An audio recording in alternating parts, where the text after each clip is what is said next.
From Bruce and a second from Cheryl. Any other further discussions? Hearing none, all in favor signify by aye. Aye. Opposed, same sign, and carried. We're going to move on to business. We have several things, 11 items underneath the business. At the conclusion, before we vote on it, we will ask the public if there's anybody here that has any comments, because that's the point of our business, that we would do that. So we're going to review number one, which is the Paynesville Chamber will be providing information concerning the Town and Country Days. So Diane is here. Yep, Diane's up there. So you want to come down to the mic?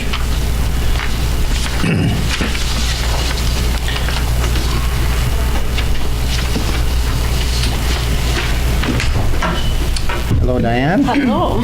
Welcome back. Thank you. Thanks for having me back. This is a good sign. Yep. Last time we had met, there was some concerns, and we've addressed these concerns and put some processes and in place to basically our safety of all of our residents and our visitors, along with the school property. And I addressed, I do have a handout with the concerns, and I've been working with Police Chief Wagner, the MnDOT, Stearns County MnDOT, along with the, several highway people. And just today I got the approval that they have no problem with, on the Highway 55 side, we will put possibly right in the median a slow down 30 mile, and then we'll have a barricade with flashing lights saying slow down. Along with 23, what Paul is going to try to do, going out of that exit or entrance of the school parking lot, where the car wash is right there, and then that intersection is actually putting it as a three-way, which would be a four-way stop.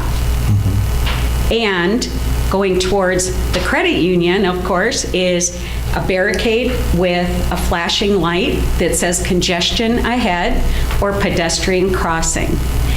So the other thing that we're going to do is, I was told by the yellow gates that people have a tendency to kind of like sneak around that.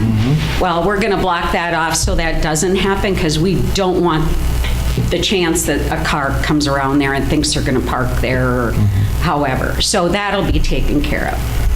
As for the field, we will have it in the same shape or better, which is what Max would like, and the city has agreed to the watering, and we'll do that. And then this agreement is kind of putting it in writing and who's in charge of the costs and where that's coming from, and that's us.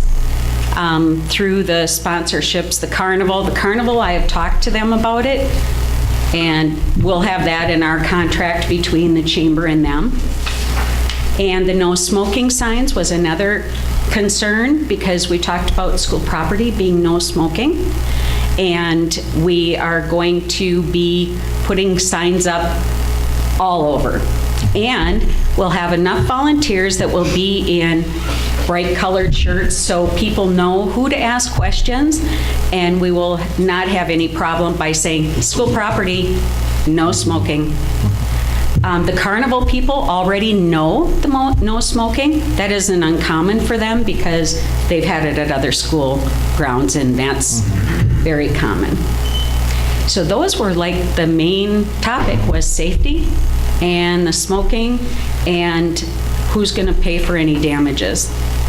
And that's where I've addressed each section. One of the questions I had, we talked last time about liability. It's not in this form here. Who's going to cover the liability if somebody gets hurt? We have event insurance, and that covers Town and Country Days. I will be meeting with the city to see if we need, I don't think the city, we used to have to get city insurance.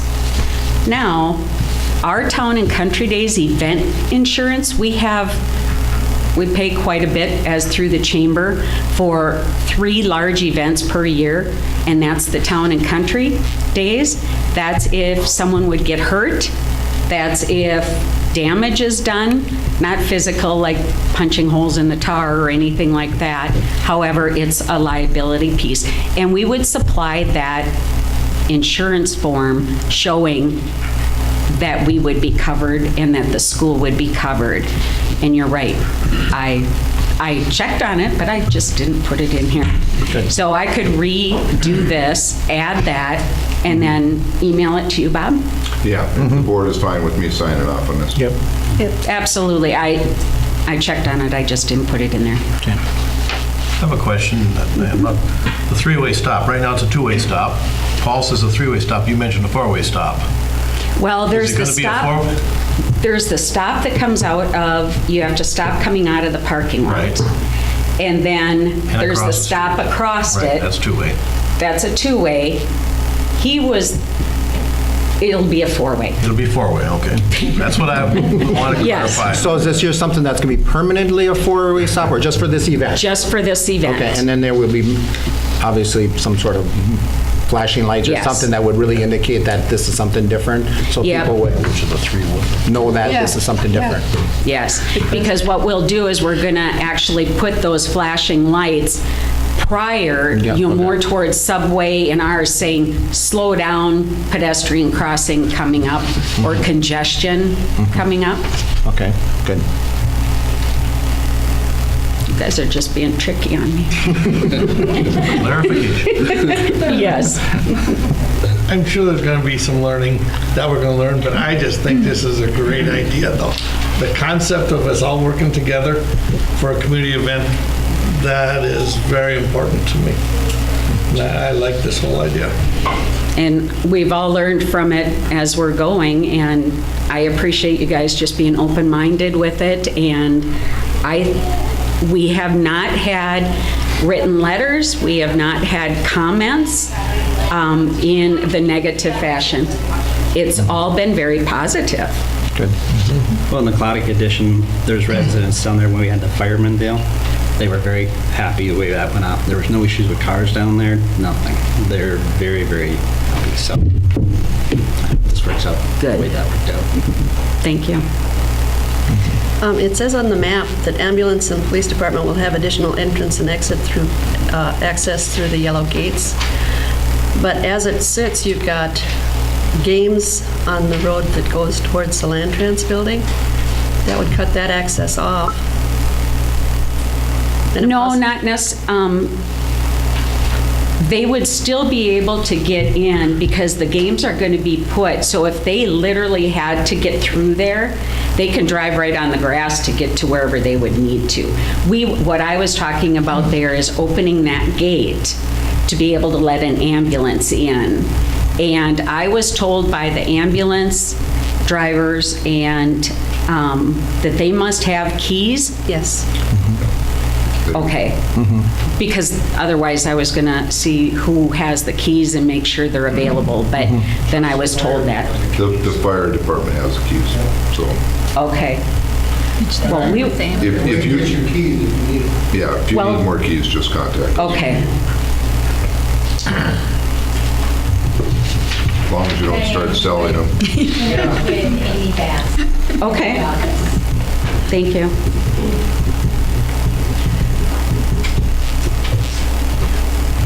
Also, you have marked on the map, campers in the area by the armory. I thought the carnies were going to be over by the ambulance garage. So that answers my question in reference to, I was under the understanding that Chief Paul Wagner had, They would be in that one closed-in area by the Reserve Center. yes. That was my understanding of where we would have the campers. I don't know where I picked it up, but that's what I thought too. That the ambulance Yeah. deal was out, they were going to be here. Okay. Because there was something also that somebody mentioned along the way. And I thought it was at a meeting, but they wanted to keep track of their equipment. Yes. They didn't want to be a mile away. I thought it was just the owners were going to be the actual owners or managers. That was the very first set of my meeting, thinking that that was going to be where it was. Then I talked with Paul, and we talked about the security, just safety, the carnies walking in between the residents, and he's like, doesn't it make sense? And so he's like, I will talk to the school and see what their thoughts are on that. And I thought he went to a meeting or talked to people that anyway, that is what we're proposing, and the reason being is everything is on this side of town. They would have no reason to be carted back and forth by the owners or in cars. They would be on the right side of town to get to McDonald's, Quick Mart, Teal's, and all the area right now. I know that that's where Paul would prefer to put them, is there. And it's in a closed-in area. I personally don't see any issues with it. Is that going to be a big enough space, though? They seem That's to the think it question. would be big Okay. enough. Yeah. Okay. And I have the Carnival Junior coming out to just go over everything again. And this layout may not be, it should probably be real close, but I want to make sure that it's going to be safety and everything involved, but it'll be similar to this. People were really requesting a tent for people to be able to sit under in heat to eat, and I thought that was a great idea. I think we're going to have snow. No! But I do think you're right, Cheryl. I think that was the original discussion Yes. was Oh, further yeah. away, Yeah. but I think. That's why I asked about it. Yep, I think the police chief did request that we not have to have them going back and forth, that'd be more of an issue. Should I add that to this too, then? If Or- unless the board has an issue, I think Donnie and I have talked about this. And we I would don't have it any on issues. that, so that we have one clear document, what's all is going to take place. Okay. Also, the other thing would be, the trucks that bring the rides in, they were usually parked over by the ambulance too. Is there a place for them to park here? They were not going to leave, I think, their big trucks in that area. This is just for the camper type of thing. Okay, so the trucks will still Yeah. be someplace The else. trucks will be some other place. Okay.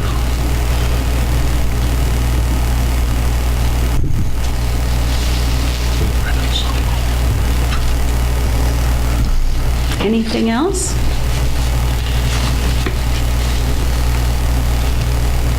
Okay. Then I will make the changes and then email it to you, Bob? Yep. And then, okay, And I'll send it out to the board just so you can take a look at the copy that I'm going to be signing off on. I'll give you a little bit of time to reply back, see if you see any concerns. great. And thank you again, and thanks to everyone that's been real supportive of it. Does anybody in the audience have any questions of Diane, since she's here? Okay. Thank you. Thank you. All right, so we'll move on to number 2, review and consider approval of setting the 2018-19 graduate day. Bob, what do you think? I'm going to put this in Lori's hands to come down and talk about this one.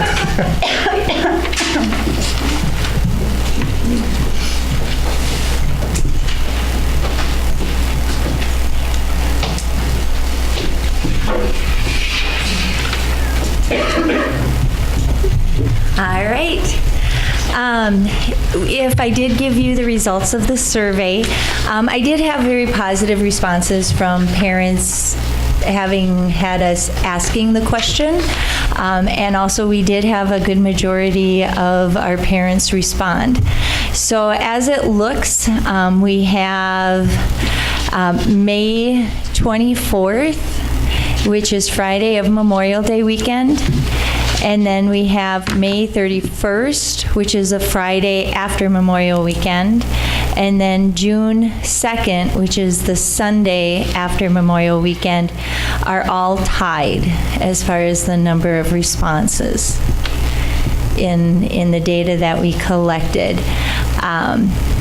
I'm going to be here no matter what, and Bob is going to be here no matter what.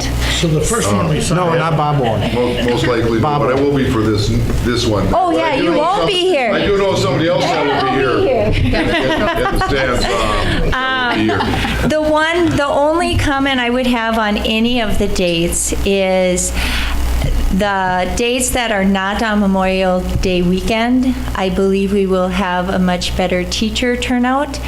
Teachers have become a big part of our ceremony in recent years, which I think the kids really enjoy as well.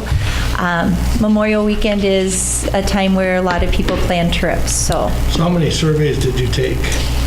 Obviously, there were more than one, because the first one I saw was a quarter split between all of them and did not include that 11.6%. Yes, actually, So it did we was all follow the with another survey, same. or- Nope, it's the same. I just left it out there, so more people responded, which changed the percents. So as more people responded and 'Cause this picked one looks like it different says People dates, that 43. responded the first time they stayed there, they stayed there. and then you put out another date and 11.6% responded to the second one? No, it was the same dates. It's the same Never dates. changed. It They just did. kept- I never Yeah. saw on any of the first stuff that I saw Okay. on I the think- survey, that Saturday one. Yeah, Bruce, you saw a couple pre-surveys? But it still had all the Before. percents in it, and the sheet that I saw said, like, 87 of the parents Yep, I came in, and did. I'm saying, okay, if that came in, how did we get a second one? Yep. I did send it out twice. I'll take that back. I sent it out So- twice after we added that other one and asked for people to revote. So I did send it out twice. So you asked for another date. I You asked added for another- I added another date You- and sent it out again. You sent it again. Yeah, because I had a strong request to add that other date. So on the top it says 53 responses, and then Yep. underneath there it says 43 responses. You know, in here it says Yeah. 43, and here it says 53. So how many were responding? It was 53 responses. I'm not sure. I'd have to maybe have Garrick take a look and see what the 43 How response many part responded to the was. first one? Only 23. I thought it was Responded more to than the that on the first- sheet no. that I saw. No? I don't think so. I can go back and look. I think there's a Well, I probably conspiracy. got it here. Yeah.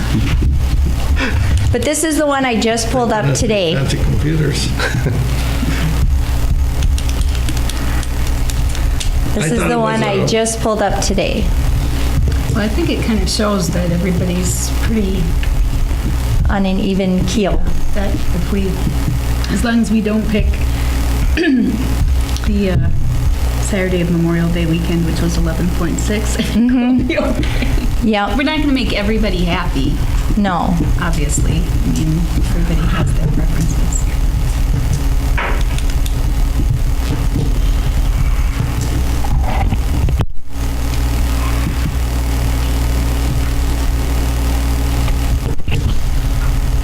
I would like to know the difference in those responses, though. I mean, it could be, why? Why is there that difference?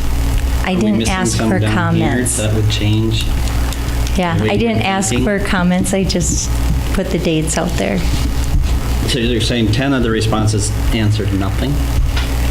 That I'd have to go back and look at the program itself. I don't know that off the top of my head. But it was just a click of the button to click the date that you wanted.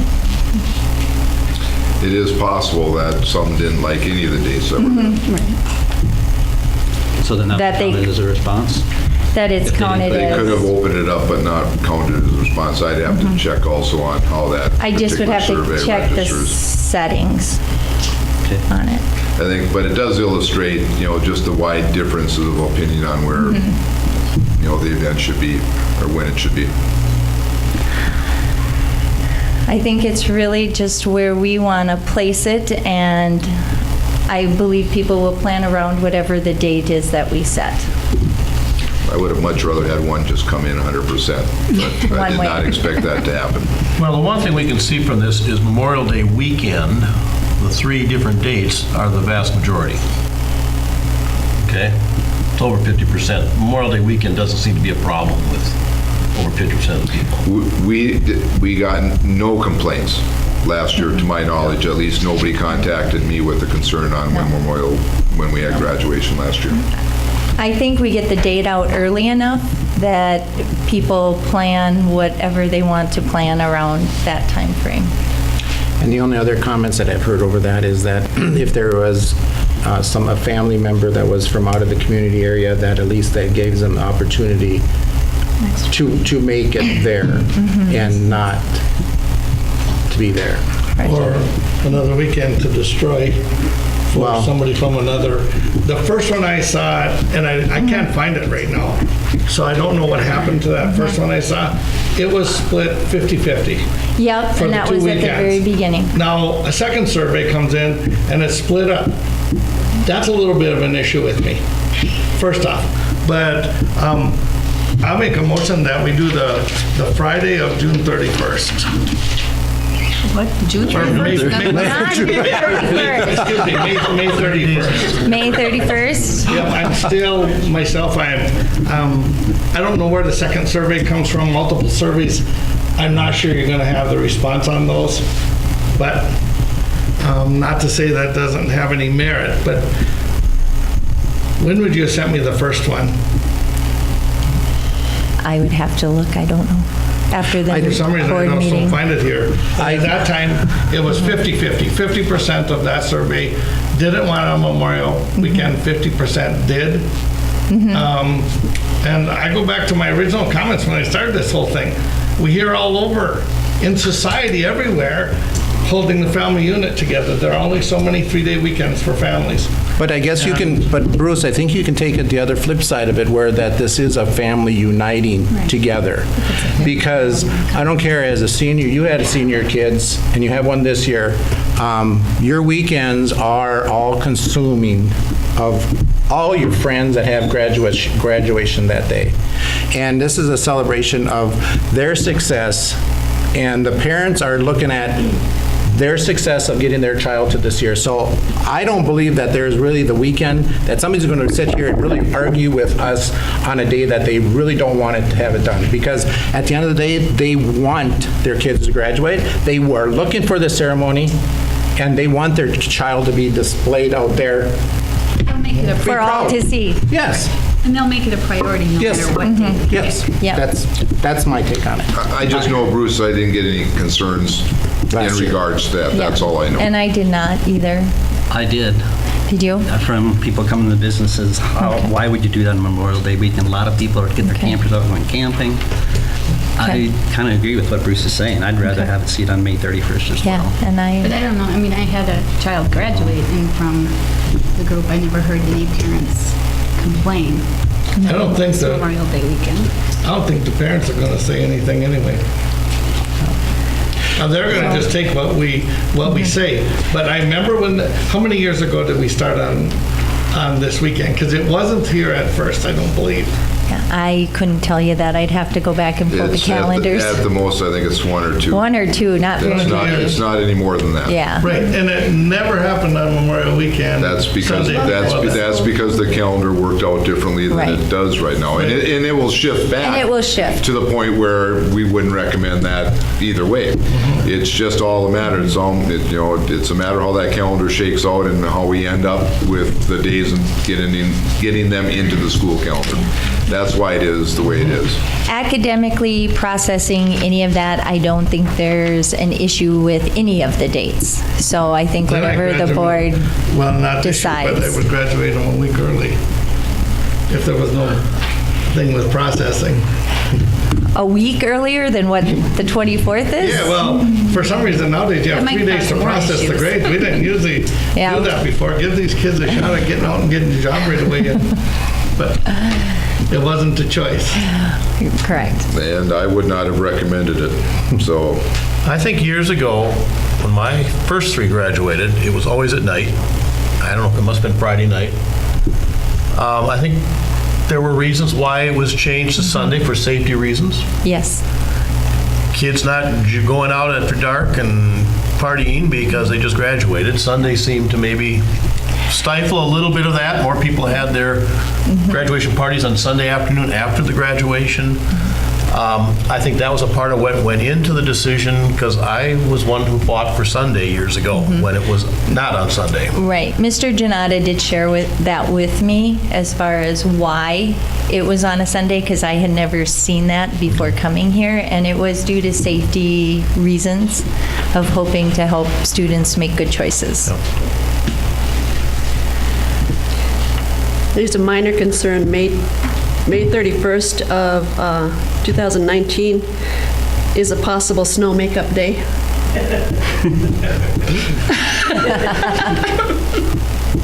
Thanks, Cheryl.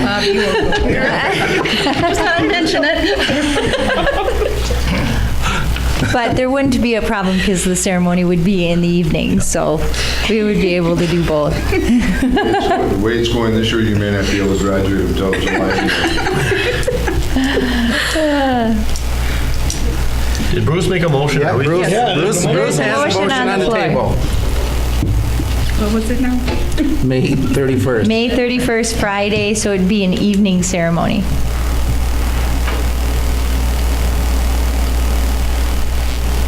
I'll make a second to the motion. So I got a motion from Bruce and a second from Cheryl. Any other further discussions? Hearing none, all in favor signify by aye. Aye. Opposed, same sign. Aye. It's tied. Rick and Mark were nays, who else was there? And Heidi. And Heidi. Somebody said something about a split vote tonight. So I'll make a motion, so it dies. It dies, yep. Okay, I'll make a motion that Sunday, June 2nd. So I got a motion from Bruce for June 2nd of 2019. Okay. I'll second it. Second from Brandy. Any other further discussions? Hearing none, all in favor signify by aye. Aye. Opposed, same sign. Carried. We have a winner. Okay. Okay, so we will go June 2nd, and again, it will be a 2 o'clock afternoon ceremony. Just board be aware that I will bring the calendar back at the next board meeting to redo the calendar. Okay, because it is a change to the calendar that you've already approved. So I'll be bringing that back, and I'll look at the snow days, Cheryl, to see what's happening, but I will bring back a calendar with that as the graduation date and see if it changes anything else. So it'll be on the next board agenda. All right? Okay, thank you. Okay, thank you. Thank you. Great discussion, guys. Number 3. Oh, I forgot to ask if there was any in the public that wanted to. As well ask for Sorry. Number 3, discuss a possible reduction and adjustments in the 2018-19 budget and FTE time due to low numbers and financial limitations. Yeah. Bob? At this point, it doesn't look like there will be a lot of changes. It looks like our staffing will pretty much remain the same. The only question that we have right now are a couple 6-period classes. We have some that we'll keep for sure. There's a couple that we need to decide on. The nice piece about that is that doesn't have to take place right now. We've on request leaved a teacher in the past because we weren't sure about a grant and whether we would get the achievement and integration dollars. Same with a para this year. It does not look like that's going to be an issue for us, so we're not going to go down that road. It's a lot better for our staff not to have to on request leave them or terminate them while we're waiting, so we think we're going to be good there. Still not sure. We've had some discussions with the administration about the copy position. We're not sure if we're going to have it next year or not. It's kind of a toss-up. The person who's doing it now doesn't spend a lot of time copying, so there's not a lot of copies. As we've moved forward with the Chromebooks, I think there's less copying that's taken place. For instance, we didn't have to order half the paper that we ordered in the past because that's how much we've reduced the number of copies that we're doing now because of the use of the Chromebook. So we'll wait and see that. It's not a ton of savings, even if we didn't have the position. It's at the worst, it would be a savings of about $4,700. But it is a savings if we decide not to have the position. We're currently looking at the 6 period classes. We'll come back to the board either at the next meeting or the meeting after that. There's not as much pressure right now because we won't have to on-request leave anybody, so there's no timeline. We have 1 retirement. We're not going to fill that position, but because we're not filling that position, we will have to give another one of our staff members a couple more classes. We probably won't be able to share our person with Corey next year. That person will take over 2 classes. We're still trying to work out something, we believe we will, so that Corey can still work with us on the FFA, at least as far as the chapter and belonging to that. So that's being worked on right now, but we don't think we're going to have the extra staff manpower or woman power, whichever, to be able to share with them next year.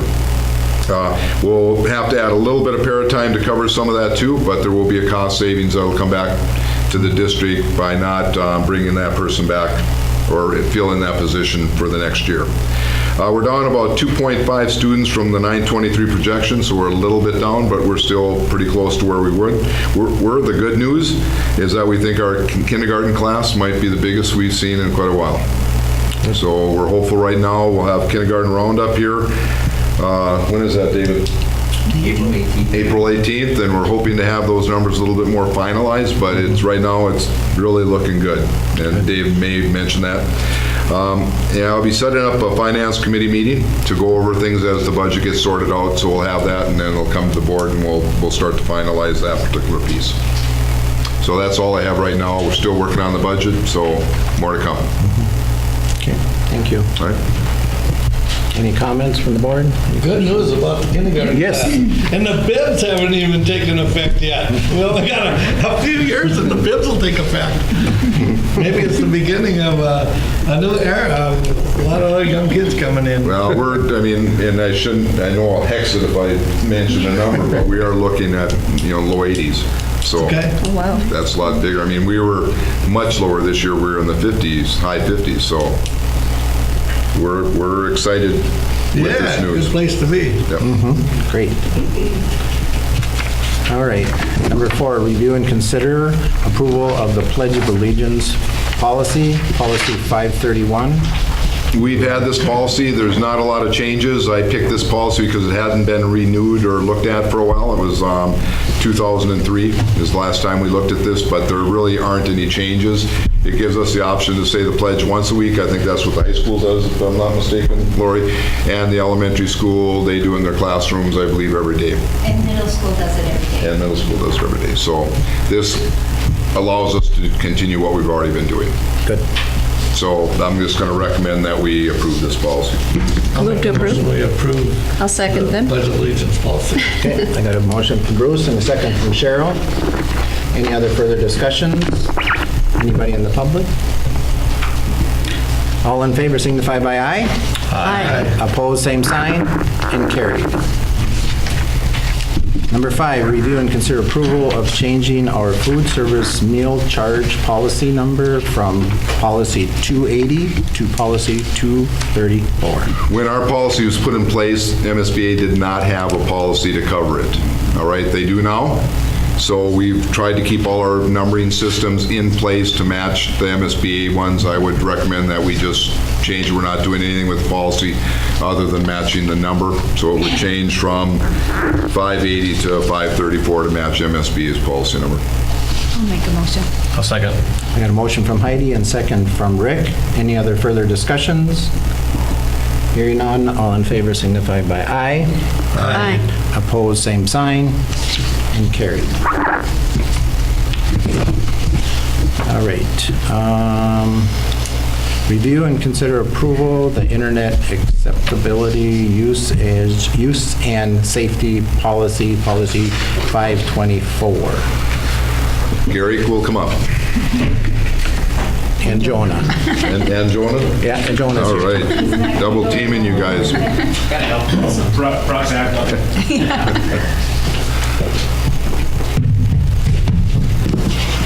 So the 524 524, we've gone over this with the District Technology Committee. We've gone over this with the District Policy Committee. We started this last October, so a year and a half ago. And so we put a lot of time into this. And so all of last year, it worked its way through our District Technology Committee. And then this year, it worked through our Policy Committee. So from it, the 524 is just the updated MSBA model policy. So that's what you're looking at here on 524. So it just relates more to our filters and what our internet does and doesn't do. So that's this part of it. Want me to stop at that with the 524? Well, I would also mention that right now we have a 524 policy to cover this, but we also have a 524A policy that was approved. As you see on the agenda, I'm going to ask for the 524A policy to be terminated because it's now included in 524. Yep, all the things in the 524A are now in the 524. The 524A was an addition that we did in 2008, I believe, and then they've updated all of that. The 524A included things such as you can't use our Wi-Fi unless you have a 2.6 grade point average, things like that, which in 2008, that was a very common thing for personal devices to get Wi-Fi to them. But that has now changed in our new era of education. So that's where the things that needed to be included are in the 524, and some things disappear in the 524A, such as that. I'll make a motion that we approve. Second. I got a motion from Bruce and a second from Randy. Any other further discussions? Hearing none, all in favor signify by aye. Aye. Opposed, same sign, and carried. Review and consider termination of the wireless access policy 524A. That's the one you just Asking that it be discussed. terminated for the Yeah. reasons that we just I'll make a described. motion that we I'll approve. second that. So we got a motion from Bruce and a second from Rick. Any other further discussions? Hearing none, all in favor signify by aye. Aye. Opposed, same sign, and carried. Review social media policy.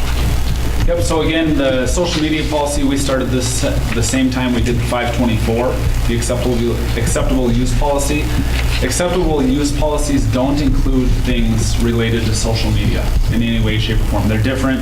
One deals with more of our school's filters, behaviors.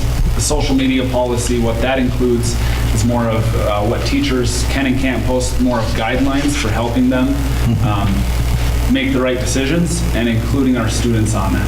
So for coaches, some guidelines, and we have procedures for that. It's very common. Districts around us have it. So that's what the social media policy includes. Why don't we, there's not an MSBA one? Is that the one that, is that the one we talked reason that about? there's no number right now is Yeah. because there is not an MSBA policy. Okay. If they come out with one, we'll number it. Right. Otherwise, what we'll do with this policy, it will be a board-approved policy. It will be under our policies list, probably right under the 524 policy, and it'll just say Paynesville Area School Social Media Policy. Why couldn't we just name it as put a policy so it's relatively close to that, like, you know, like the, Because unless we go 524A, which we just terminated, or Right. 524B, Yeah. MSB has numbers all the way through there. There is no free number that we could pick. really? We looked. No number at all? They have policies for There's no those number at numbers. all. Well, they have numbers if you go A, B, C, you know, so you could go to 524B, for instance. Yeah. Because I wouldn't want to go A because we've terminated that policy, and I would love to I just like to have reference numbers so that we have a that's number. exactly what came from the policy committee. Yeah. Oh, Yes. okay. Exact question. Yeah. But what the explanation was Bob started with his, what he just did, but when Lori and Max or whoever needs to access this, they're going to put it with what's relative. So it's going to be right by a 524, so that when she's getting into the policies, have I got that right? It's going to be all together, Okay. but we're not going to precede it by putting a number on it. And You could put a number on it. We did talk about that. But I was just wondering, if it was a recommendation from the policy committee to leave it as is, then I'm fine. You can put a number on We it. did look to see if there was a readily available number, but MSB does have a number of policies. Okay. it's a good question, because we all had the exact same question. Yeah, it makes sense to just keep it with the, If they do come out with one, we will be more than happy to number that thing. and it's kind of developed a couple years ago in the roundtables. There was a lot of discussion about schools getting these policies together, so at least you have a document that you can work from and solve things from if you need to. And I think it's a really good step forward as Oh, a no, whole. I like the policy. of how It it's is worded. not a mandated policy. Right. But a lot of schools are starting to develop them because of situations that will occur. No, we need it. Does this policy need approval? It's a board-approved policy. As soon as it gets put in our list on the website of board-approved policies, yes. I move we approve. I'll second. Go ahead. You can fight it out over there. So I got a motion from Rick and a second from Cheryl. Any other further discussions? Hearing none, all in favor signify by aye. Aye. Opposed, same sign, and carried. Thank you. Welcome. Thank you. Review the credit for learning policy 620. Yep, this is a new mandated policy we don't have, so this is the first reading of it. It'll come, you will not need to approve this policy at this time. I'll go over it a little bit. I'm just going to kind of skim it. You guys have had this for a while, so you've all read it. The purpose of the policy is to address the transfer of student credit from various areas, whether it's homeschooling or PSEO courses, that type of thing. So if you look at general statement of policy, it says provide a process for awarding students credit towards graduation requirements for credits and grades students complete in other schools, post-secondary or higher education institutions, other learning environments, and online course programs. We didn't need this policy. We're already doing everything that's in this policy. We don't just ignore somebody who's done something, but we do have requirements for them. In the case of this particular policy, it allows us to do what we're already doing. Post-secondary enrollment credit, it just talks about what we need to do in order to give them policies. If they match our courses, it's a fairly easy thing. If none of it matches our courses, then it becomes more complicated, all the way to the part where the parents can ask for it to go to the Commissioner of Education for that commissioner to determine what credits they're going to get. I just don't see any issues with this policy at all because we're already doing it. We want to give kids credit when it's appropriate to do that. At the same time, we do run into some situations, homeschooling being one, that parent may come in and say, well, our student got straight A's in all these courses. At the very last page of the policy, it does talk about the fact that we have the right to ask for syllabi, syllabuses, work samples, courses, requirements, descriptions, all of that stuff, so that we need to verify that indeed the coursework was done. You know, if it's a PSEO course, they've got all that stuff. If it's an online course, they have all that stuff. So this just makes us follow the guidelines that we're already following. Any questions on this one?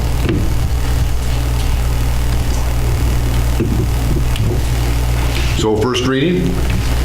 So we'll bring it back next time. Take a look. If you have any other questions, let me know. Otherwise, we can discuss it the next board meeting. All right, thanks, Bob. Review the visitor to school district building and site policy 903. Another mandated policy. This particular policy came, I believe, strictly from the point that some schools were not letting PSEO students stay in their buildings. So let's say they don't come in the building till they have their first high school course at 9 o'clock. Their PSEO course is at 7 o'clock. So some schools were saying you can't be in our building. I do understand the reasoning because they're really not our student during that time. All right, so we don't get any funds from them at that time for the most part. They're not our student, but with this policy in the state law, the way it is now, we need to supervise those students. So really the gist of this piece is that they have a right to be in our building. And if they're in our building, they need to follow the procedures that we've set forth for everybody else, whether it be parking or whether they need to check in, where they need to be, those types of things. No different than any other visitor that would come to our building. And we just need to follow it. So it kind of puts it in paper. I didn't think that we needed this, but the state felt we did need this. So again, there's nothing that we aren't already doing in this policy, so I have no concerns from it. They just need to follow the guidelines that every other student would in our building. Now, it also does say that if a student comes in during the time, or a visitor does, that we have the right, if they're disrupting, to remove them from our building. So it kind of covers all the bases. I don't have an issue with the policy at all. This is a mandated policy. I move we accept. It is a mandated policy. Again, like so many other policies that we get, something happens someplace and then they make a mandate for everybody else to have that policy. Okay, got a motion from Cheryl. Don't need this first Oh, we reading don't? again. Well, can we just approve it? If you want to, yes. I just did not have it on the agenda, so. You know what, I think we should just do it like we do with the rest of the policies. Typically, what we have done with new policies is we've done at least 2 readings of Yeah. it. Okay. So I would recommend that we just follow what we followed in the past. Yes, okay. I'll take back my motion. Okay, review the student survey policy, policy 520. Okay, this policy might be my favorite of the whole batch. So another mandated policy for student surveys. Really, there's nothing in this policy that we don't already really do. They're concerned about, the purpose of the policy is to establish the parameters of information that may be sought in student surveys. And they have, as you've read, very specific things from personal beliefs to practices in sex, family, morality, religion, all those things. They think if you're going to have a survey that deals with any of those, you need to get permission from the parents to have that survey. The parents also have the right to look at the survey. The survey that really comes to my mind for this particular thing is the Minnesota student survey, because they do ask some of those things, but we already have a procedure in place. Parents can opt out, because that's the other thing. You can either have them have to sign up or opt out. For the Minnesota student survey, we have them opt out. And we have parents who do opt out of that survey. So that's really the whole piece. And the other part of this is to really make sure that we protect our students' data privacy. And that's really talks about things. 4 is interesting, that student survey is conducted as part of the Department of Education. I can't remember the last time we've done a survey from the Department of Education, so I'm not quite sure why they felt the need to put that in, but they have a specific section just on that. So if we do a survey from the Department of Education, then we need to deal with it and provide them with anything. And again, this is the U.S. Department of Education, not the Minnesota Department of Education. But again, we follow all these procedures anyway. Again, it's another policy that I'm not sure why we needed to have it, because if we do a survey, if a parent wants copies of it, we provide all that information already. The one thing it does add to this, though, is that we will need to make sure that they have a copy of this information at the start of the school year. So it will be one more step that we will need to go through. Okay. And that is also our first reading. It's first reading. Okay. We're going to move, no, it's nothing underneath personnel, so we're going to move on for informational reports. And we're going to start off with secondary principal, Lori Flora.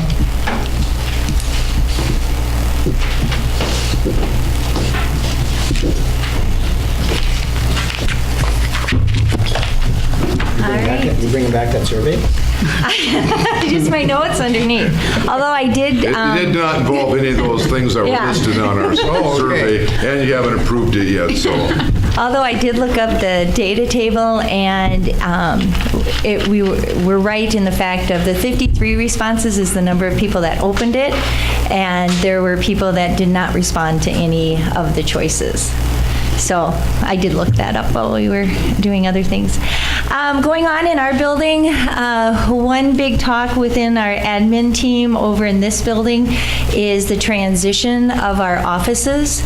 So we've gotten together over here, Max, Donnie, Matt, and myself, looking at what we think, can put it out to staff over the last couple days, kind of have gone back and revised those locations and things. So we're still kind of taking and refining it, but if we get the go-ahead, we're going to be looking at transitioning the offices probably in June sometime.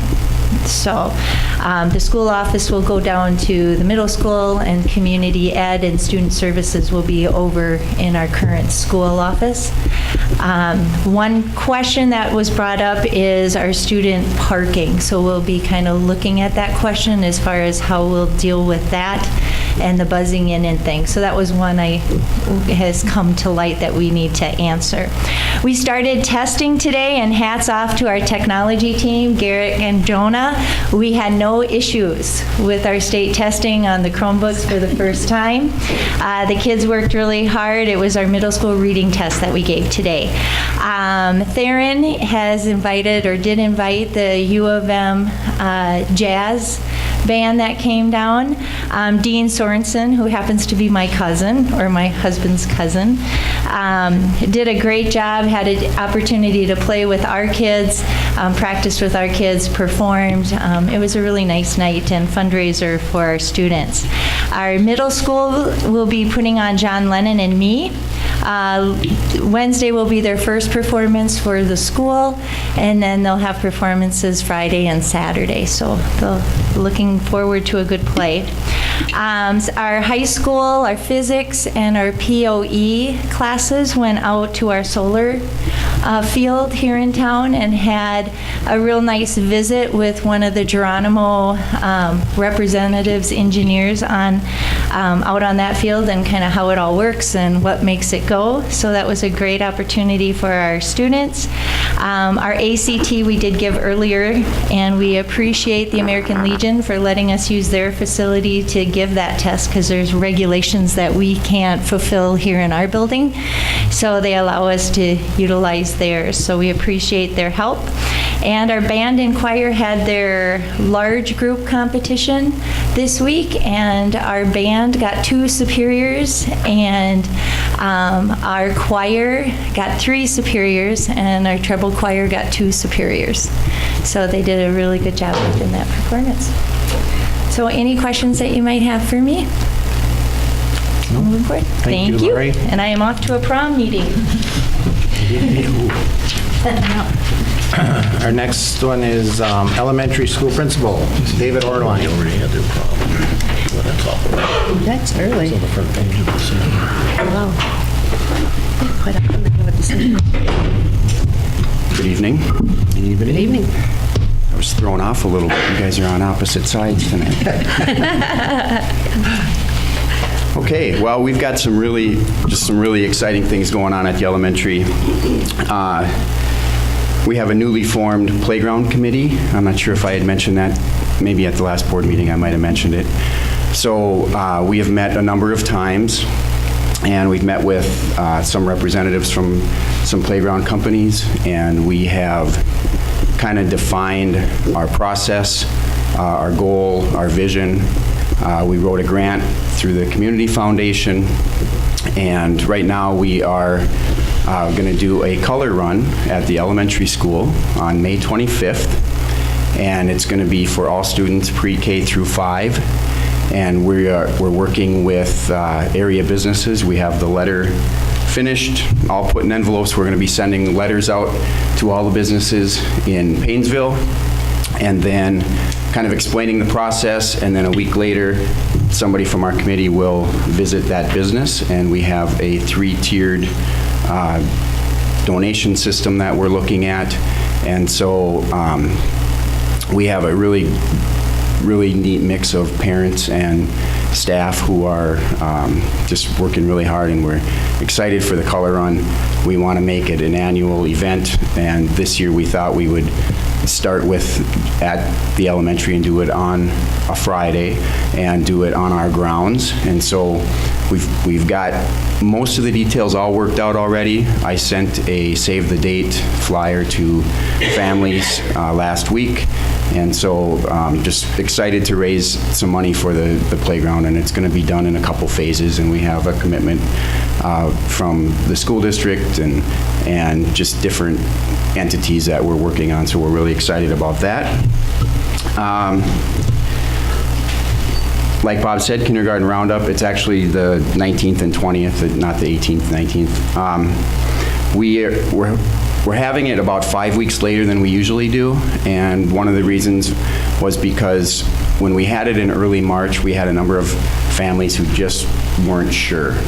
And so we're hoping that backing it up about 5 weeks would give families a better opportunity to be prepared when the roundup comes, and maybe we won't have as many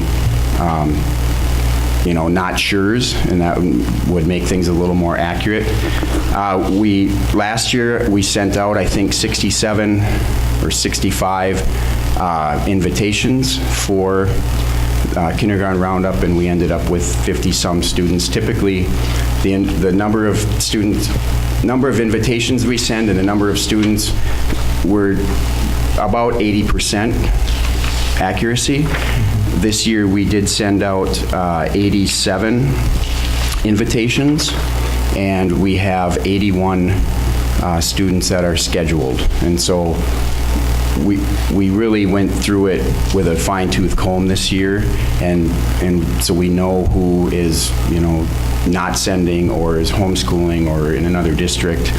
So we feel like our numbers are going to be pretty accurate. So by next Friday, we should have those numbers figured out fairly close. Kindergarten is the one area you just cannot, it's so unpredictable, and so we're working on that.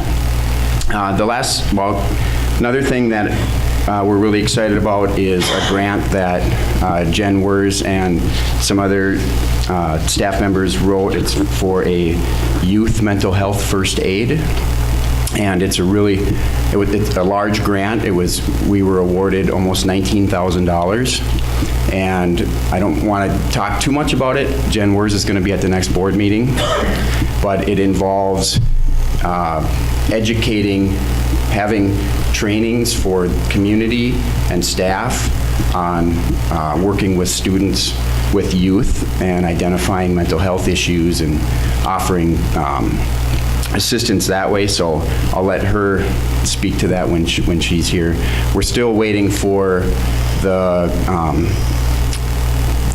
grant people to do like a press release and things like that. So we haven't talked too much about it yet.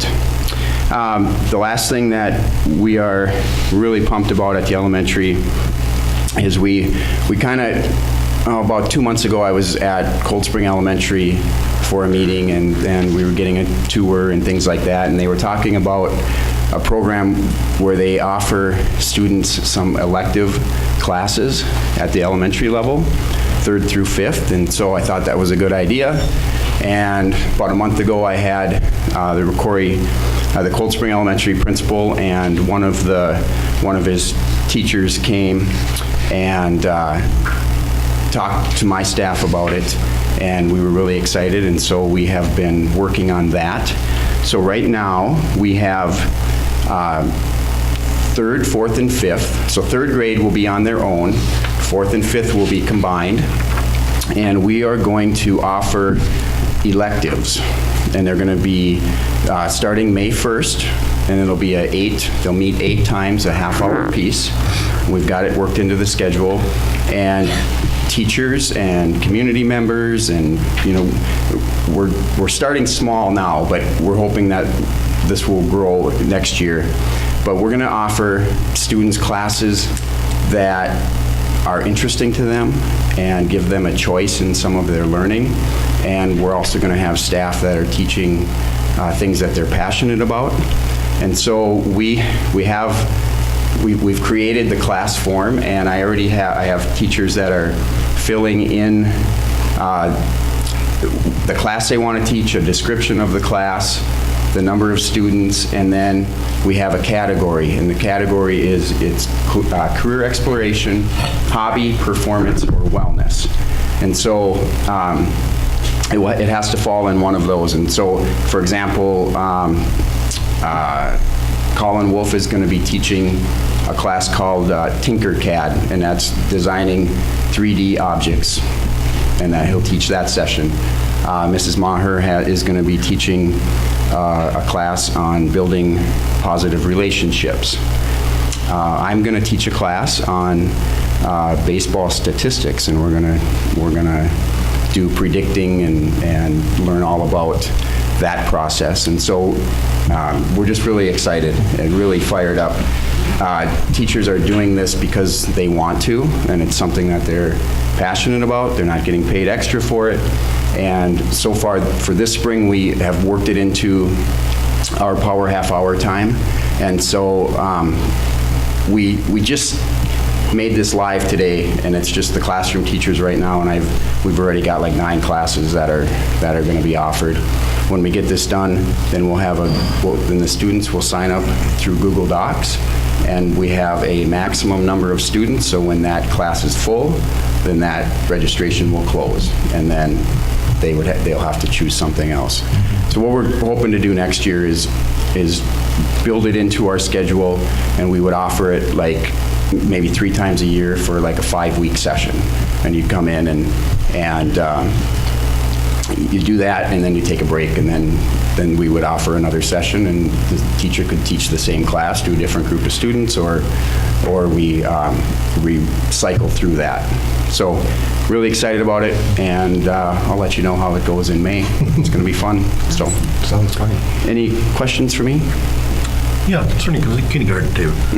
I don't know, this year we have 46, at least as of April 1st. We have, there's a number above it too. There should be 52. Yeah, you have to take the HK piece. Oh, HK in there too, okay, so so 52. Yeah. And that's how many sections? 3? Yeah. If we go to 80, how many sections do we need? Well, That'll be something we have to talk about yet. and that would be, Staffing piece. and that even, it wouldn't be a decision that we would really want to make right now. It's something that we'd have to make maybe over the summer. Last thing in the world I want to do is put staff in. Right. And then find out that it doesn't. But Dave and I have talked about, we're well aware of that. It could cause some good issues for us. Yeah. Yeah, definitely. Anything else? Thanks, David. Community Ed report, Matt Dickhausen.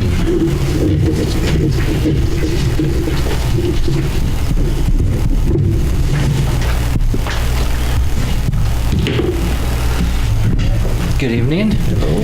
We're currently finalizing our summer brochure that we sent out to the press next Friday and then mailed out to our residents April 27th. So quite a few new preschool through senior citizen classes and programs in there. We're starting to do some live streaming. So right now we're live streaming on our YouTube channel. So we're getting that going, and kind of what started that is last fall when we made it to the state football championship, I was contacted by the people that streamed down there, or that did all the on-field in the booth and all that, and they wanted to see if we had any students that would be able to come down and do that.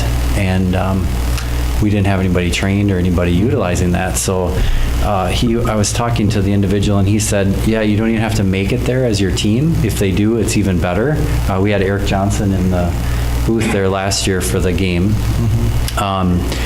But students could have opportunities any of the state tournaments, so baseball, softball, any of those that have experience. So we purchased a streaming device, and I'm trying to put together a group of students now. If the snow would ever melt, and we can get some kids, we're hoping to do a few baseball games. And a lot of schools stream, but they don't have commentary. So I don't know if you ever watched a stream and then nothing. It's pretty boring, and you kind of lose interest. Yes, it is. So the streaming part's pretty easy, but my goal and vision would be that we'd have, 2 color commentators on there that know the sport. And so I don't know if it'll come together, but we're recruiting right now to get some students. It'd be a good opportunity for students too. So we already have have you probably seen from BNC TV, the last episode, the OOOBA, those students stream every day right from our gym. So that's That was a pretty pretty fun. wild stream. They're so we're kind of catching up to them. But the talent showcase was this past Sunday. It was a fantastic event. We had $400 more in gate receipts this year than last year. And over the 13 years, we've raised $32,000. And all of that has gone back into the auditorium or programs offered. For example, last year, the Arts Council, which is our organization,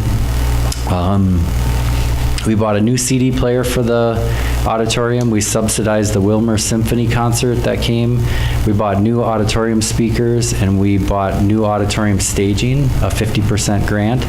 So we invested almost $9,000 back into the auditorium just last year from these talent showcases. So it's pretty fun. It's a great event, and we get great buy-in from the community. So a little pause report. We're at 102 students now for the school year program. So we continue to have them, and we're excited for summer. We're putting together all of our staff now and our programming, and we have a lot of preschoolers. So it'll be interesting. I think we had 101 last year in the summer program. So we'll see how many we have. Any questions for me? Isn't your summer program usually larger than the school year program? Yeah, the summer is one of our largest for participation numbers because there's Yes. so many things going on. Yep. And it's a quicker turnaround. So you just got our spring book, a month and a half ago, and we're already having to get the summer book out. So it's pretty crazy, but it's fun. So yeah. Great job. Any questions? Good. Thank you. We'll see you in just a bit. You're on for again. So Yeah, we have another- I double booked him there, so I should have split it up. Yeah. Yeah, right. I should have given you a warning.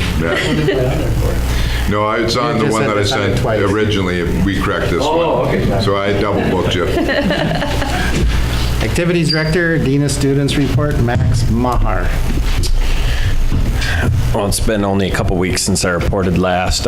Just last week, I was at the State Athletic Directors Conference. As you can imagine, the number one topic that we're talking about is how we're going to handle the weather for this spring. While I'm on that topic, we actually have a administrative conference meeting tomorrow. Bob and myself will go, superintendents and ADs from other schools. Boards may be aware or not, but when we operate in the conference, we actually follow the bylaws of the Constitution of that conference, which tells us exactly how we're going to participate in all the sports. Who knows what's going to happen, but there's been some discussion, at least among the ADs, about the possibility of having to amend some of the Constitution things just because of weather. There's 7 teams, I think, in our conference for golf, and so you're supposed to go get 7 conference meets. Well, it's probably not what's best for kids, because then you can't go to the invitationals, which are 18 holes, and getting ready for sections, so on and so forth. So something that we've never done or been a part of before, but I don't know what's going to take place. I got an email today from the Minnesota State High School League. This isn't anything official, but they're looking at a proposal to allow for doubleheader baseball and softball games to be 5 innings instead of 7 innings. Last year was the first year, I believe, that there was the pitch count for baseball, but now with the weather and all the doubleheaders, that's an even bigger of an issue. So the weather is, of course, right now it's kind of easy, right? Just postpone everything and tell everybody we don't have anything, but it creates a mess afterwards. So at the Athletic Directors Conference, probably my highlight or favorite thing for me was listening to Mark Coyle, who's the activities or athletic director at the University of Minnesota, and he was talking about how much they've increased their academic achievement among their athletes. It just kind of sparked an idea in me. It's nothing, we don't really discuss it a lot as a coaching staff or as an athletic or activities department, but they use, of course, the passion of the student athletes to then propel them to do well in the classroom. And so it's something that I'm going to begin a discussion with our coaches and see if there's things that we want to do. Maybe we can have an academic school champion or something among our teams or whatever. I don't know. We don't want to try to hinder participation from some kids, or coaches not want to encourage kids to come out either because they're not as well. So maybe we can figure out a baseline thing or something that we can do from an improvement standpoint or whatever. But just what is a better way that we can use the activities to promote academic growth? I just thought that was a great deal. So I've kind of been in a grant writing mode. I wrote a grant for some money, hoping to get some money for My phone is off up top, if you're wondering. But it wasn't me calling him either. I've done that. Back and get me on I've done that before just to see if he had his on silent. But we're writing a grant for some money for, hoping to get some money for softball field improvements. Did that through the Paynesville Area Charity Foundation, and additionally wrote a grant to the Gala Committee for robotics expenses as well. And then I am going to write a grant to the CentraCare Foundation for some more portable AEDs. We'd love to be able to have a portable one for every single team to put in their kit, not just for games, but for practices too. We were fortunate, but we had a couple issues this fall in cross country where we didn't need an AED or anything, but you've all been around at meetings where it is needed, and there's no second chances there. And so we just, I think I've been told that that's a really great request from them. They're excited about spending money on that types of things, so we're going to write for those. April 25th, we could use more space. This is the first time ever, but we have kind of bumped some varsity level programs out of the gym a little bit, worked with them, of course, and they were okay with it so that we could split the middle school gym and put junior high softball and baseball to get inside just a couple times. I mean, the end isn't in sight with the forecast, so just trying to do our best, but we're cramped. Pace Setter was here this weekend utilizing the facilities, and it's a good thing. They'll be here again this weekend, weather permitting, and our basketball program's running the thing for concessions, and that all goes right back into our program. So, you don't care at all about this, but I wrote it down, so I'm going to tell you. I was at finished the weekend at the Football Coaches Association Clinic, and 2 years ago they ruined my day by making it wasn't a real rule, but we were going to make an experiment in Minnesota to eliminate the ability to onside kick with people shoulder to shoulder. Well, that was an experiment, and the National Federation said we don't like that experiment anymore, so they're going to probably do away with it. So I'm in a good mood, and you can be too, all right? Even if it is snowing outside in April. So, does anybody have any questions for me? Isn't there a talk that maybe it's the pros or college are doing away with kickoffs altogether? Yeah. Really the big thing, how long do you want to talk? Is when it comes down to it, if you're losing in the latter part of the game, how do you try to get the ball back? No. Is the big, from what I've been told, is the big holdback. But one of the most dangerous parts of the game, isn't it, the kickoff? Yeah, it's a crazy deal, yeah. And basically the data from what they've changed with us hasn't impacted anything. After every game, I have to fill out a survey how many times the onside kicks. I have to count how many times he kicked off. How many times you did it?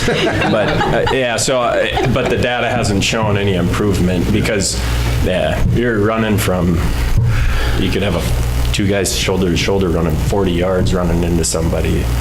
The kick return's just as dangerous as the kickoff. That was the danger part. Yeah, so.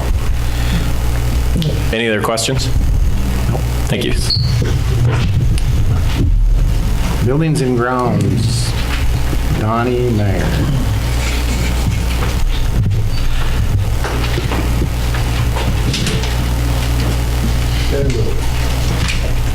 I see they're trying to push the sports along. They blew the baseball field off last night, so. Just in time for They can do Saturday. that a couple more times. Yeah, I think so, this weekend again. We did receive 3 roofing bids from different companies, and Horizon Roofing seemed to have the lowest bid. We are still waiting for the state plan reviewer to okay the roofing project. Depending on the cost, the roof may be fully adhered or be a ballasted roof. We're not sure yet. If we go with a fully adhered roof, they're going to have screws coming through into our gym, so. You looked at that one up at the hospital. Were you going to try a section of that? Not this particular year. It might be something that we'll look at down the year, but for the pieces that we're looking at doing for this year, for the money that we have, we won't do that this year. But it's still, I have all the materials and stuff that we got. I think it's still something we'll look at. Part of what Donnie's saying is that the state report will determine which way we go. Because depending on what they tell us, it will change the cost point for the pieces that we have to do. So we're kind of waiting on that. Right. We're also in the process of buying a 10-passenger van, and I'd received 2 bids, one from Paynesville Chevrolet and the other one's from Country Chevrolet in Annandale, and they were about $2,000 difference on the same identical 2 vans that are out there, so, which will work out great for us. I've ordered 55 more wrestling room wall mats due to the fire marshal orders, and then we should be about a little over half done with the wrestling room downstairs. I've also ordered some floor matting for the doors. We've got a lot on the entryways that are currently pretty tough shape, so got them coming. We don't have a service that comes in and takes those out and replaces them and stuff like that? No. Okay. Not here, we don't. Okay. We're still going to do the elementary school bathrooms over there. We've come into a little glitch about, on the wash fountains, we've got to have an outlet for each wash fountain, being we're going infrared. We think we got it figured out that we can run through the same piping that comes out into the floor, so we shouldn't have to tear up the floors. But that just came about this week, and we're thinking, well, that was great, you know. We ordered these infrared, which would be nice, touch, Also looking in the telephone system, that would be what, internet, Yeah, hospital. we're looking at the same system that the hospital has right now, which will be run over the internet. So it was considerably cheaper, and we'll do everything that we think we need to have done. Other than that, we've been putting some automatic flush valves throughout the schools, which should help for the sanitary part of it. Other than that, right now I have nothing else. So which gym roof are you talking about? Middle school gym. Yeah, if we adhere it, then we've got to run screws through it. So right now, can we look at a pitched roof? The other middle school gym has a pitched roof, and we won't touch that for 70 years. And every single one of these other roofs we're back at 20 years later. in that area it won't work because of the drainage around. It's going I wondered about that. It's going to empty out into the courtyard. But it's something we looked at. That's all I need to be up here another night emptying the water out of the rooms when the courtyard floods. Yeah, we did look at it, but it just didn't work for that particular site. Because I know that when we were talking about the roofs, when you got to replace those stupid things every 20 years, that's all money coming out of a budget somewhere in the school system. And we need to make some of that expense go away. And that pitched roof. That was nice at the elementary. Yeah, you're all done down there, and that roof, I think. Where else would that roof go to? One area would go into the courtyard. Where would the other area go? Onto the main part of the middle school roof, which could possibly work if that roof was redone. You'd have to put more scuppers in and make sure the drainage would work out. But Because you could pitch it, not pitch it like this, but you could pitch it like this. right, but either way, you're going to have a courtyard. Or another. Or onto another roof, which then could cause issues there. Yeah, we did talk to our architect about that. So we don't disagree with what you're saying, Bruce, but at least for this one, it doesn't look like we can do that. And he was thinking out of the box, right? The architect? We can double check with them. We haven't accepted any bids yet. Well, all I know is when I look at the amount of money we're spending every 20 years on those cotton picking roofs, imagine what we could be spending on kids' education. Or on other things. Right. Any other questions? So, but the state is going to determine if we have to put screws through that roof or not? No. Okay. Depending on which way we go and what the state tells us on what we can or can't do, what they'll accept. Right. Changes how much of a difference it is between an adhered roof and a ballast roof. Okay. Depending on what they tell us, the difference between the two becomes either narrower or it's quite large. If it's quite large, I'm not sure it's worth it for us to do a secure, glue it down. It may be just worth it for us to stick with the ballast one because it's a big difference between the two. Right, but you're saying that one would have to be screwed through the existing? If we go with Fully adhered. A fully adhered roof. We have, the screws go down in through the roof. Now, what we haven't done yet is look at a building that has them. You know, the people that we've talked to with them say barely notice them, but they couldn't even guarantee us that they would have a color of screw that would match our white underneath, so. And most of the schools I've talked to have ballasted roofs on their gyms. Okay. But, you know, and we do, that's what we've had on all our roofs, so I'm not sure. Right now, they're just pavers up there. They're 2 foot by 2 foot pavers. I just don't like the idea that we're screwing things through the roof, causing more issues in years to come. Hasn't caused more issues, it's more of a aesthetic thing. So, because it's no different than the roofs that we have right now that are adhered. Right, okay. Those screws are going in, you just can't see them. Yeah. You can see them in the gym. You got your ceiling tile hiding all these. In the gym, it's coming right through the steel. We might get lucky. Maybe we can get Bulldog green screws. They start on making the school look a little different. You know what we could do is put LED lights on each one of them, too. Yeah. It'd be just like stars at night. A little LED light on each one. Donnie, are you taking notes on this, Donnie? Now Such a creative group of people up here. Just give it a listen. All right.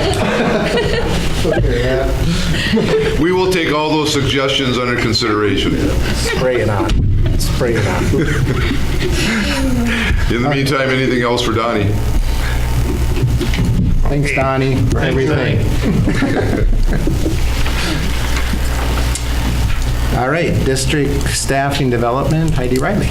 Well, my report will be the quickest. We met last Thursday, a small group, so we didn't do a lot of discussion, just talking about staff development days, workshops. The chamber is already looking at picking the date for the annual chamber banquet in January, which we recognize our staff at. So as soon as they pick that date, we'll be thinking about that. And just some budget. Yeah, I think the only other thing would be the bylaws. We're going to put a group together to redo our bylaws during the summer to get caught up on that. It's been a long time since we've done it, so we need to get that done too. I think that's about it. Yeah. Okay, thank you. Community ed report, Cheryl Goldcamp. Continuing ed met this afternoon. We pretty much piggyback off of the district staff development. They set up all of the trainings and stuff, and the teachers take trainings, and we collate all of the information that goes towards their continuing education for their recertification. That's what the committee does. It doesn't usually take very long, and everybody's real cooperative, and we have a lot of fun, and that's what we did. The suicide prevention training has been mandated now, so that was added on, and there was some little bit of trouble getting everybody on the right page, so they extended the certification for 1 year. I think it's just a one-time thing. Yeah, because of the suicide prevention training. Yeah, well, and It changes the tiered certification. piece that they haven't figured all out yet. But other than that, it's pretty much paperwork at this meeting. That's all I have on that one. Thanks, Cheryl. You got the next one too, Stearns County Collaborative. Stearns County Collaborative met on March 28th, and it's something that we belong to because there's always money in the background somewhere for us for health services. This year we'll be getting $8,865. We never know for sure if there will be more money in the pot to be divvied out, so that secret formula is still a secret. We don't know how they figure that out, how much the whole group will get. We're in partnership with Ricori, and we meet twice a year, and the operations for the Joint Powers meets 4 times a year. But the group that the board members meet with are actually we are the board. We make the motions and vote on everything. So it's This year, Paynesville Corey Schools treated 141 unduplicated actual number of children and adults for this 6 months. It's good money. It helps us. We had some statistics come out. They took some surveys of students, and of the answers, what was interesting to me was the overall mental health of students. 50% of them felt down in the survey. Youth stating, "I worry a lot." 30% of the males and 36% of the females strongly agreed or agreed. And the youth stating, "I feel bad without knowing why." 37% male and 46% female strongly agreed or agreed. That was kind of interesting to me that many of our students would feel down or sad or unhappy. This survey is taken every 3 years, so this wasn't necessarily right now, but it just kind of interested me. Is that a survey from all the students in all the communities All around the us? students in the It's not just our collaborative. community? All the students in the collaborative. Okay. You know what time of year they took that survey? No, that I don't know. Make it different. That could make a big difference. You are right. April. You are Or right. February. April of this year would make a I'm down to All right. Anything else, Cheryl? Nope, that That was, does it? it was a very interesting meeting. Yeah, the only thing I would add is that $8,000 we work with True Balance, and they provide us some mental health services for our students and staff. That's where the money goes. Okay, thank you. Policy Committee, well, Bruce, you have anything more to share? Kind of went over it pretty nicely. I do have to say the meetings have been very interesting because we have had staff from all over the school helping us. And we have had some very interesting, or especially this one, very interesting meetings about this where it was nice to have the staff there because they are in it. We're not sitting on the outside trying to run something, but I appreciate from everybody. Okay, thanks, Bruce. Administrative report. Okay, just community facility input meeting. Just a reminder, it's on April 25th at 6 p.m. We're going to start in the auditorium for our presentation. Then we're going to move to the high school lunch room to get their thoughts, what they like about the project, what they don't like about the project changes. We're going to ask for an exit survey to get their thoughts on whether they would support such a project. So just be aware that that's coming up. That'll be an anonymous exit survey. We're going to record the meeting for the public, so we'll have a link to that. We're also going to provide a link to the public who cannot attend so that they can get their thoughts down and also do the survey at the end. So we'll provide that. Information will go back to the facility committee at that time to look at and to have a discussion about, and then go from there.